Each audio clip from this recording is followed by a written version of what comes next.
여호수아와 이스라엘 백성들은 7년 동안 요단 동편 2명의 왕과 가나안의 31명의 왕을 진멸하고 정복했습니다. 하나님은 이스라엘 전체가 정복 전쟁을 했던 1단계 전쟁의 종료를 선포하시면서 여호수아가 정복하지 못한 땅을 이스라엘 9지파와 므낫세 반지파에게 먼저 분배를 해서 그들의 기업이 되게 하라고 명령을 하십니다.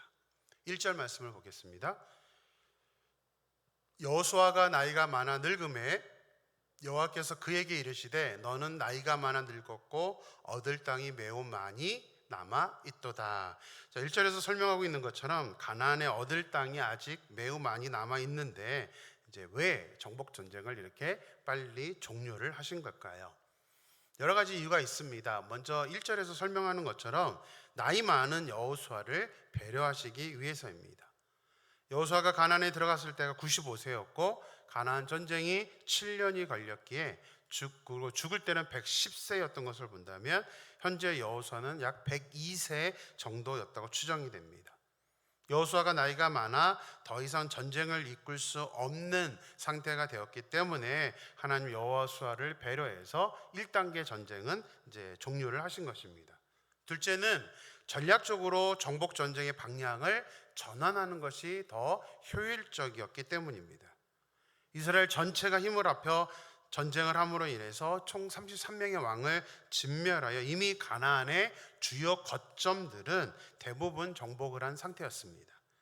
소규모로 산재해 있는 남은 가나안 족속은 이스라엘 전체가 다 이동하면서 전쟁을 하기보다는 각 지파가 자기 땅에 있는 그 사람들을 몰아내는 것이 효율적이라고 하나님은 생각하셨던 것입니다. 셋째는 이스라엘 백성들을 위해서입니다. 7년 동안 전쟁이 지금 진행되는 가운데 있습니다. 아마 백성들은 상당히 지쳐 있었을 것입니다. 그래서 모두가 동원되어 버리는 전쟁의 방식이 아니라 각자가 이제 소규모로 했을 때는 좀 더 쉬엄쉬엄 할 수 있기 때문에 이렇게 배려를 하신 것이라고 생각됩니다. 그런데 이런 이유도 이유지만 사실은 이미 하나님께서 미리 이런 전략과 방법들을 예언해 놓으신 것이 있었기 때문입니다. 출애굽기 23장 29절에서 30절 말씀을 보겠습니다. 그러나 그 땅이 황폐하게 되므로 들짐승이 번성하여 너희를 해할까 하여 1년 안에는 그들을 내 앞에서 쫓아내지 아니하고 내가 번성하여 그 땅을 기업으로 얻을 때까지 내가 그들을 내 앞에서 조금씩 쫓아내리라. 하나님은 전쟁이 계속 지속되다 보면 가나안 땅이 황폐하게 되어서 이스라엘 백성들이 정착을 하면서 복구를 하는 그 시간이 너무 오래 걸리기 때문에 일단은 빨리 삶의 터전을 이루면서 하나님이 조금씩 쫓아내겠다. 물론 전쟁은 이스라엘 백성들이 하지만 하나님께서 이렇게 미리 계획을 하신 것입니다. 7년 동안의 전쟁에서도 하나님은 여리고 아이 하솔 정도만 가나안 족속을 진멸하고 또 성읍들을 폐허로 만들었지 다른 성읍들은 무너뜨리지 않았습니다. 여호수아와 이스라엘 백성들을 배려해 주시는 그 하나님의 마음과 사랑을 우리가 느끼게 됩니다. 마지막으로 하나님은 정복하지 않은 땅을 미리 배분하고 남겨놓음으로 이스라엘 백성들에게 영적으로 깨어서 하나님을 의지할 수 있도록 만들기 위해서 이런 계획을 세우신 것입니다. 정복하지 않은 땅을 정복해야 하는 수고와 어려움은 이스라엘을 괴롭게만 하는 것이 아닙니다. 오히려 이스라엘 백성들을 영적으로 각성할 수 있게 해 주었습니다. 아무 일이 없이 그냥 내 땅 일구고 하는 거가 그 행복이 있으면 다 좋을 것 같죠? 그렇지 않습니다. 이스라엘 백성들이나 우리들이나 비슷한 면이 있습니다. 평안해지고 안정해지면 이상하게 사람들은 이상해집니다. 신앙적이 되지 않습니다. 귀찮아지고 뭐 하는 게 싫어지고 그런 모습을 보이게 됩니다. 우리만이 아니라 교회적으로도 마찬가지입니다. 1차 정복 전쟁은 종료되었지만 아직 완전히 끝난 것은 아니었습니다. 이스라엘은 가나안 족속을 완전히 몰아낼 때까지 계속해서 사명을 감당해야 했습니다. 이스라엘이 가나안 땅을 완전히 차지한 것이 이 여호수아 이후로 언제 이루어졌는지 아십니까? 400년이 지난 다윗 시대야 비로소 최종적으로 정복 전쟁이 끝나게 됩니다. 이것은 현재 우리에게도 동일하게 적용되는 원리입니다. 메시아 예수님께서 이 땅에 오심으로 하나님의 나라가 시작이 되었습니다. 하지만 아직 완성이 된 것은 아닙니다. 우리가 복음으로 이 세상을 완전히 정복하는 날 하나님의 나라가 완성이 됩니다. 아직 세상에는 정복되지 않은 땅, 복음을 받아들이지 않은 사람들이 많이 남아 있습니다. 그래서 우리 개인이, 우리 교회가 하나님의 나라를 위한 사명으로 깨어 있어야 하며 그것을 위해 우리가 헌신하고 수고할 수 있어야 하는 것입니다. 그래서 교회는 반드시 전도하는 교회, 선교하는 교회가 되어야 하는 것입니다.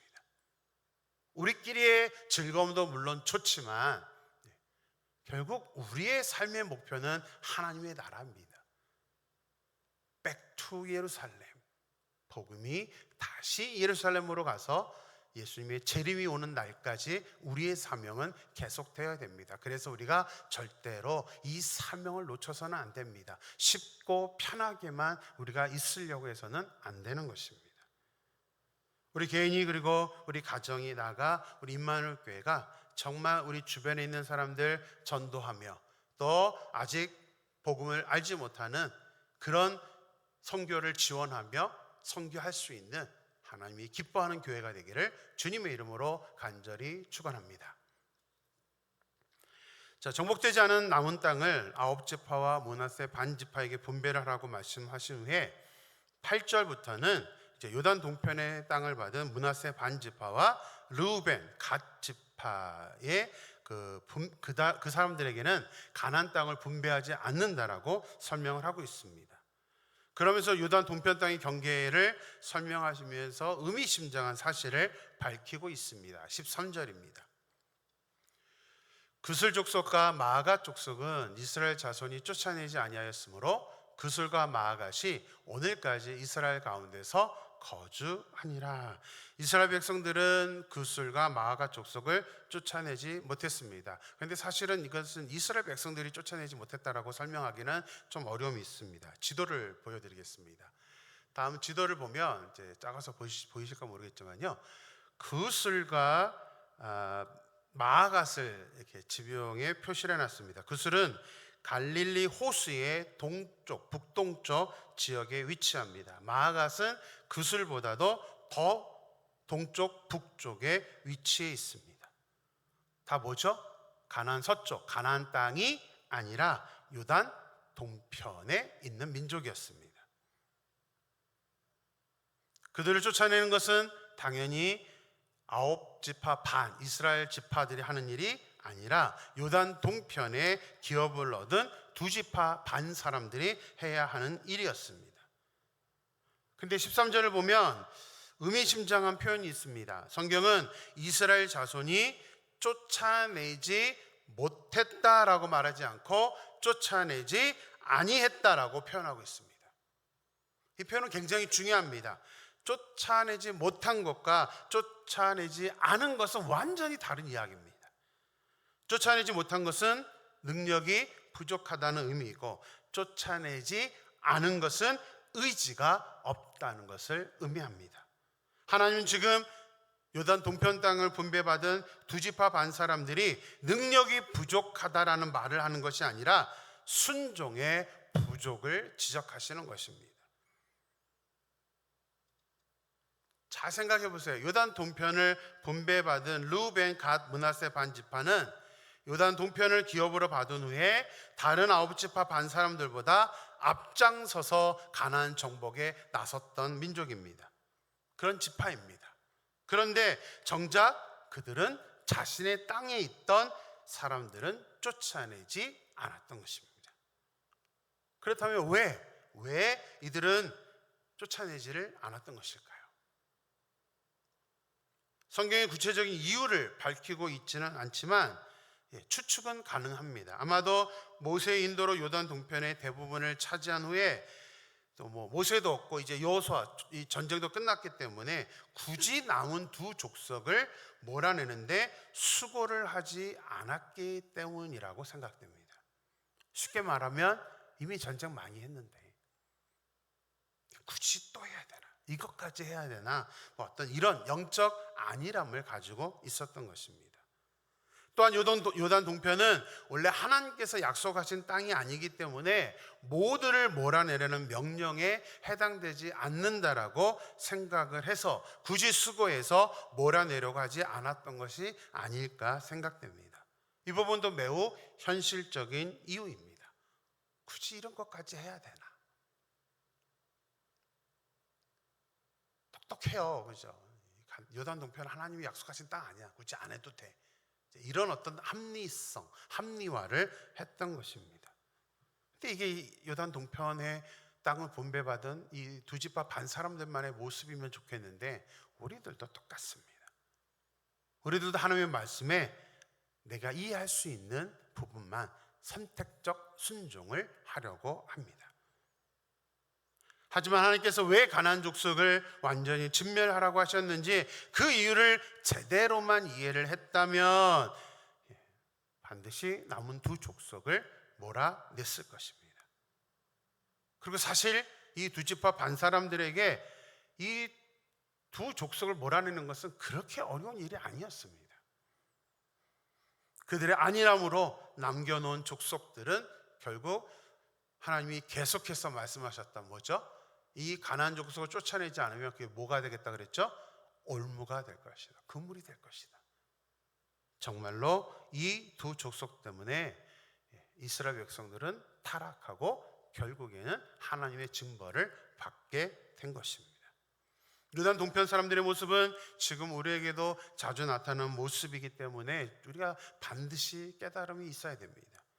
오래 신앙생활을 하다 보면 영적으로 안이해지고 자꾸 쉽게 가려고 합니다. 이미 봉사 많이 했는데 또 해야 되나? 이 나이에 내가 이런 것까지 해야 되나? 이런 말이 교회 안에서 자주 들려옵니다. 언젠가는 일할 수 없는 날이 옵니다. 내가 하고 싶어도 못할 날이 온다는 사실이죠. 그래서 그 전까지는 왜 내가 수고하고 헌신해야 되는가?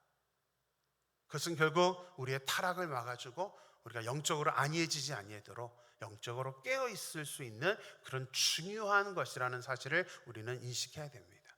미리 귀찮아하지 마세요. 미리 안 하려고 하지 마세요. 할 수 없는 날이 옵니다. 특히 신앙에는 틈이 있어서는 안 됩니다. 이 틈이라는 단어를 한번 깊이 생각해 보십시오. 벽이 무너지는 것은 큰 구멍 때문이 아니라 작은 균열 때문입니다. 배가 가라앉는 것도 어떤 큰 것이 아니라 작은 틈에서부터 들어오는 물 때문에 커지는 것입니다. 마귀는 기가 막히게 그 틈을 이용해 우리를 넘어뜨립니다. 우리가 싸워야 할 것은 거창한 무엇이 아니라 내 삶 속에 들어오는 그 작은 틈입니다. 작은 생각의 틈. 이만하면 됐어. 그만해도 돼. 그런 것까지. 이런 작은 틈을 이용해서 사탄은 우리를 엄청난 파워로 공격을 한다는 사실이죠. 그래서 바울은 고린도전서 5장 8절에서 근신하라, 깨어라. 너희 대적 마귀가 우는 사자같이 두루다니며 삼킬 자를 찾는다라고 권면을 하고 있고, 에베소서 4장 27절에서는 직접적으로 마귀에게 틈을 주지 말라라고 교훈하고 있습니다.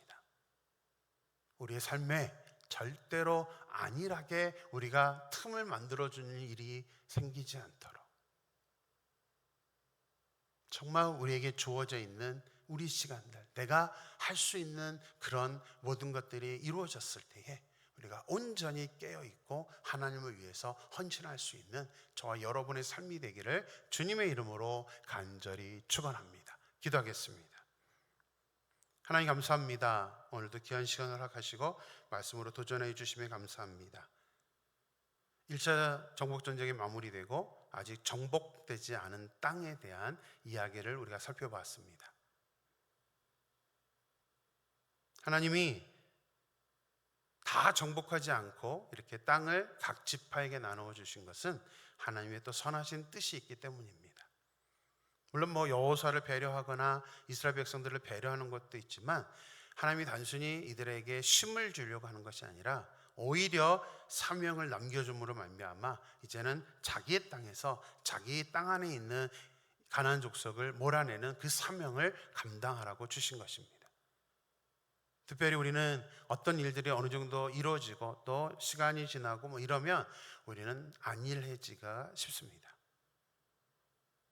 특히 요단 동편 땅을 분배받은 사람도 구슬과 마가 족속을 몰아내지 않았습니다. 아마도 그들은 굳이 그들까지 또 요단 동편 땅이 하나님이 약속하신 가나안 땅이 아닌데 굳이 몰아내도 되나? 이것은 우리들에게도 자주 나타나는 모습입니다. 이만큼 했으면 됐지. 굳이 이런 일까지 내가 해야 되나 하면서 우리는 자꾸 마귀에게 틈을 만들어주고 우리의 신앙이 무너지게 되는 그 틈을 만들고 있다는 사실입니다. 하나님 기도합니다. 정말 우리가 온전히 깨어서 우리의 사명을 감당함으로 말미암아 하나님 은혜 안에서 살아갈 수 있는 우리 모두가 될 수 있도록 인도하여 주시옵소서. 하나님께서 함께 하실 줄 믿고 예수의 이름으로 기도드렸습니다. 아멘.